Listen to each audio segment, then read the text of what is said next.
नमस्कार, आप देख रहे हैं बजट पर हमारी खास पेशकश बजट बनाएगा रईस, जिसमें आज हम बात करेंगे रियल एस्टेट सेक्टर की। जी हाँ, वो सेक्टर जो आशियाने से जुड़ा हुआ है। आशियाना जो कि आपका सपना होता है, जिसे आप अक्सर नाम दे देते हैं 2 BHK 3 BHK या फिर बंगले और पेंट हाउस का। और इसी सपने को बनाने की कोशिश में लगे रहते हैं रियल एस्टेट डेवलपर्स, जो मन मांगी कीमतें वसूलते हैं। नोटबंदी के बाद से इस सेक्टर को बड़ा झटका लगा है। मांग में जबरदस्त कमी आई है, 25% तक रह गई है डिमांड और 2013 के स्तर पर पहुंच गए हैं रियल एस्टेट सेक्टर के दाम। बहुत सारी उम्मीदें, बहुत सारे डिमांड्स हैं रियल एस्टेट सेक्टर की इस बार भी वित्त मंत्री से, लेकिन हर साल की तरह हो सकता है इस बार भी इस सेक्टर को मायूसी ही हाथ लगे।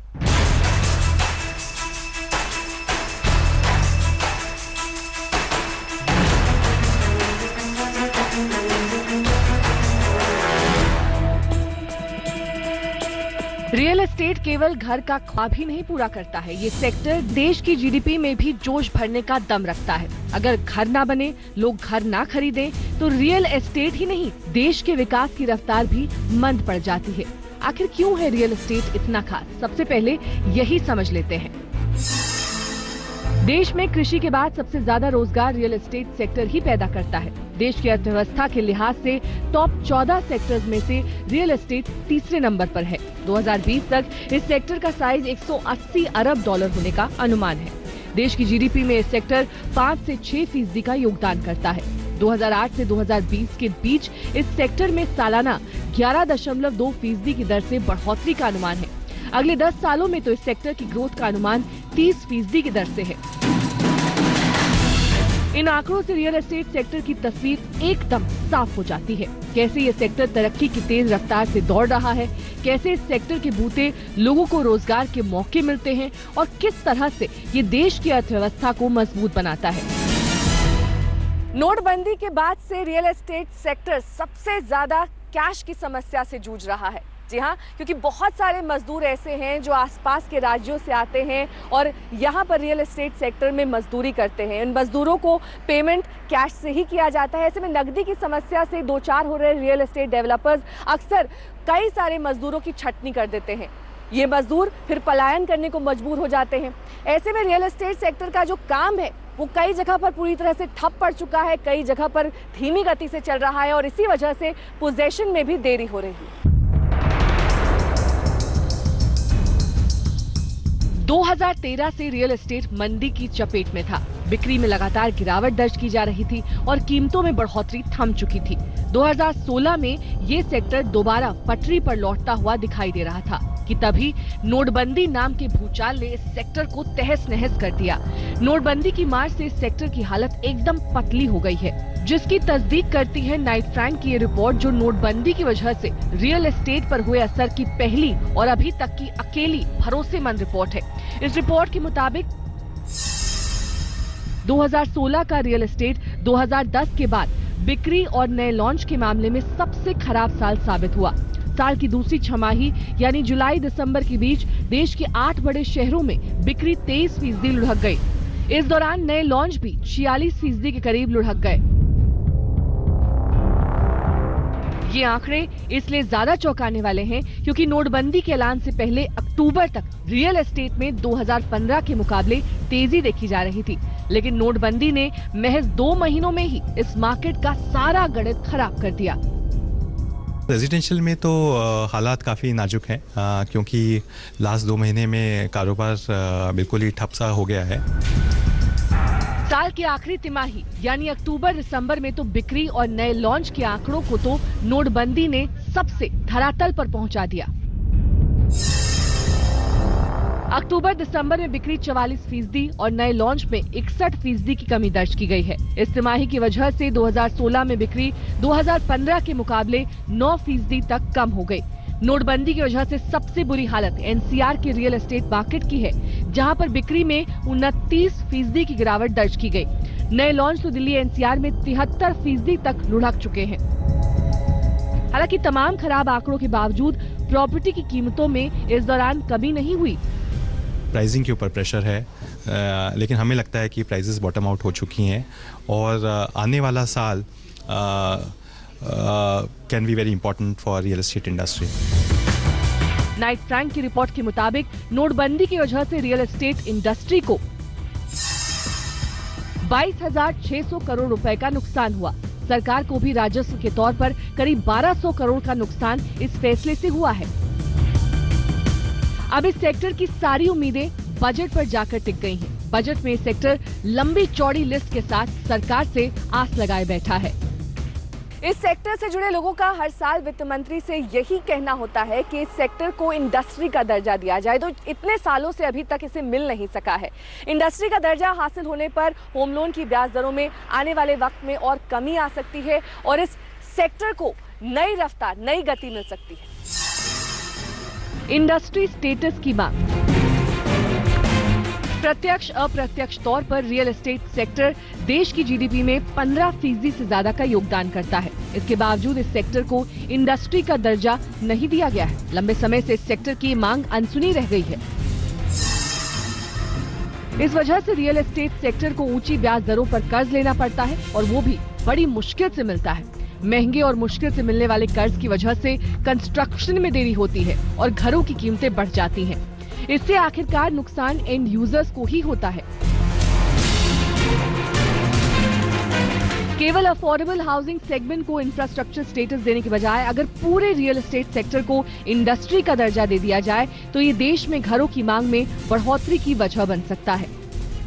इस सेक्टर को अगर हमें बढ़ावा देना है तो सबसे पहले इसको इंडस्ट्री का एक दर्जा देना चाहिए। सबसे बड़ी मार इसमें रियल एस्टेट पे, बिल्डर्स पे जो पड़ रही है वो इंटरेस्ट की मार पड़ रही है। रेस्टोरेशन ऑफ टैक्स स्ट्रक्चर चाहिए, हमें इंडस्ट्री स्टेटस चाहिए इंडस्ट्री को, ताकि कॉस्ट ऑफ फंड कम हो सके।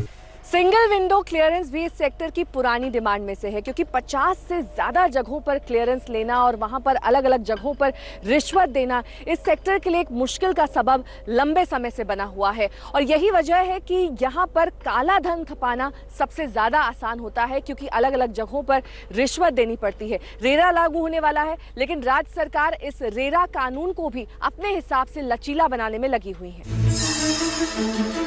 Single window clearance real estate की बहुत पुरानी और महत्वपूर्ण डिमांड है। Single window clearance. Single window clearance का ना होना प्रोजेक्ट में देरी और लागत में बढ़ोतरी के साथ ही भ्रष्टाचार की भी बहुत बड़ी वजह है। रियल एस्टेट इंडस्ट्री को सिंगल विंडो क्लियरेंस मिले, उससे ये फ़ायदा होगा कि इंडस्ट्री को कि जो प्रोजेक्ट्स में डिले होता है वो प्रोजेक्ट्स में डिले होना बंद हो जाएगा, टाइम से पोजीशन होगा और करप्शन में बहुत ज़्यादा कमी आ जाएगी। इससे मार्केट के सेंटीमेंट भी अच्छे हो जाएंगे और मार्केट ओवरऑल काफ़ी अच्छी हो जाएगी, बेटर हो जाएगी। इनकम टैक्स में होम लोन में मिलने वाली छूट में भी रियायत की जाए, इसकी भी डिमांड काफ़ी पुरानी है, क्योंकि पिछले 15 साल से जो नियम कायदे कानून बनाए गए थे उसमें मामूली बदलाव ही किए गए हैं। ऐसे में प्रॉपर्टी के दाम आसमान छू रहे हैं और अब ज़रूरत ये है कि होम लोन पर मिलने वाली रियायत में छूट बढ़ाई जाए। होम लोन के भुगतान में मिले ज़्यादा टैक्स छूट।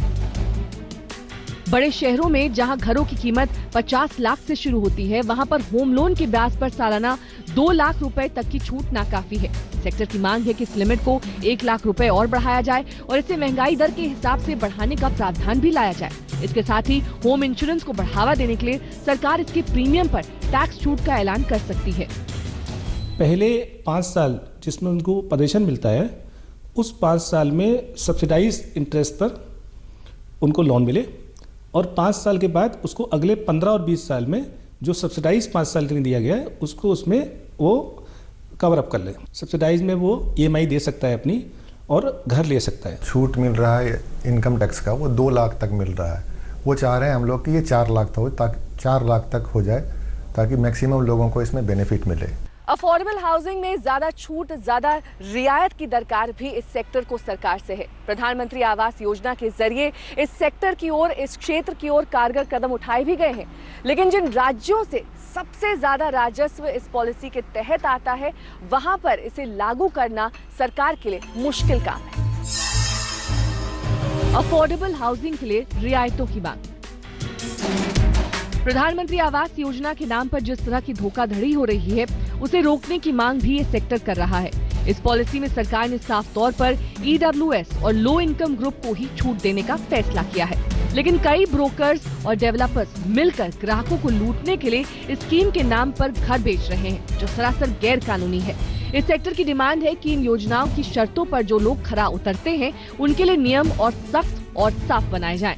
हाल ही में प्रधानमंत्री ने 9 लाख तक के लोन पर 4% और 12 लाख तक के लोन पर ब्याज में 3% की जो छूट देने का ऐलान किया है, उसके नाम पर लोगों को ठगने की कोशिश करने वालों पर लगाम लगाने की मांग भी ये सेक्टर कर रहा है। अफोर्डेबल हाउसिंग, खास करके मास हाउसिंग, वर्कर्स हाउसिंग, आम आदमी का घर, इसके लिए सरकार बहुत सारा कुछ पॉजिटिव न्यूज़ देने वाली है। और ये किस फॉर्म में आता है? टैक्स एग्जम्पशंस के फॉर्म में आता है, ऑनलाइन सिंगल विंडो क्लियरेंस के फॉर्म में आता है, और स्पेशल इंटरेस्ट सब्सिडीज़ के फॉर्म में आता है, एडिशनल सब्सिडीज़ के फॉर्म में आता है। ये सारी चीज़ें इसमें देखने वाली होंगी। हमें पूरी उम्मीद है कि इस बजट के अंदर हाउसिंग फॉर ऑल 2022 के सपने को साकार करने के लिए सरकार बहुत कुछ करेगी। प्रधानमंत्री जी ने 31 दिसंबर को 3 और 4% टैक्स सब्सिडी, जो कि 9 और 12 लाख के लोन के ऊपर है, इसको अनाउंस किया, लेकिन इसमें पूरी हद तक अभी क्लैरिटी नहीं आई है। क्या इसके लिए EWS कैटेगरी और LIG कैटेगरी के ही लोग उसके लिए एलिजिबल होंगे, या और भी होम बायर्स हैं जो फर्स्ट होम बाय कर रहे हैं, जो LIG और EWS कैटेगरी के अंदर नहीं आते, क्या वो भी उसके अंदर ले पाएंगे? वक्त फिलहाल एक छोटे से ब्रेक का हो चला है। ब्रेक के उस पार भी हमारी एक खास पेशकश बजट बनाएगा रईस में हम बात करेंगे प्रॉपर्टी बाजार की, और किस तरह से ये बाजार उम्मीद लगाए बैठा है वित्त मंत्री से कि कुछ राहतें और कुछ ऐसे ऐलान संभव हों जिससे इस सेक्टर को रेजिडेंशियल प्रॉपर्टी की मांग में कमी आई है, क्योंकि एक तरफ तो जो रियल एस्टेट डेवलपर्स हैं वो समय पर पोजेशन नहीं देते, दूसरी तरफ लोन की मार होती है। ऐसे में लोग इस वक्त प्रॉपर्टी खरीदने या फिर बेचने से कतरा रहे हैं, लेकिन कमर्शियल प्रॉपर्टी ने अच्छा किया है। ये सेक्टर दरअसल ई-कॉमर्स की वजह से इस वक्त काफी ज्यादा अच्छा परफॉर्म कर रहा है। REITs को मिले टैक्स छूट का फायदा। जिस तरह से देश का कमर्शियल सेक्टर तरक्की कर रहा है, उसे देखते हुए अब सरकार को रियल एस्टेट इन्वेस्टमेंट ट्रस्ट यानी REITs को बढ़ावा देने के लिए कमर कस लेनी चाहिए। मल्टीपल टैक्स स्ट्रक्चर की वजह से अभी तक देश में एक भी REIT की लिस्टिंग नहीं हुई है। टैक्स का ढांचा सरल बनाए बगैर किसी भी REIT की लिस्टिंग होना मुश्किल है। दरअसल REITs में रियल एस्टेट सेक्टर को बदलने का दमखम है। ये बात सरकार को भी पता है, लेकिन जरूरत है कि सेक्टर की तरक्की की राह में आने वाली हर अड़चन को अब दूर किया जाए। सरकार को REITs में प्रॉपर्टी ट्रांसफर करते वक्त डेवलपर को कैपिटल गेन्स टैक्स में छूट देनी चाहिए। इसके साथ ही लीज प्रॉपर्टी पर सर्विस टैक्स भी हटाने की जरूरत है। GST के नियम साफ हों। रियल एस्टेट इंडस्ट्री को इंतजार है कि GST में आखिर उस पे किस दर से टैक्स लगाया जाएगा। GST रेट पर इस सेक्टर की तरक्की काफी हद तक निर्भर करती है।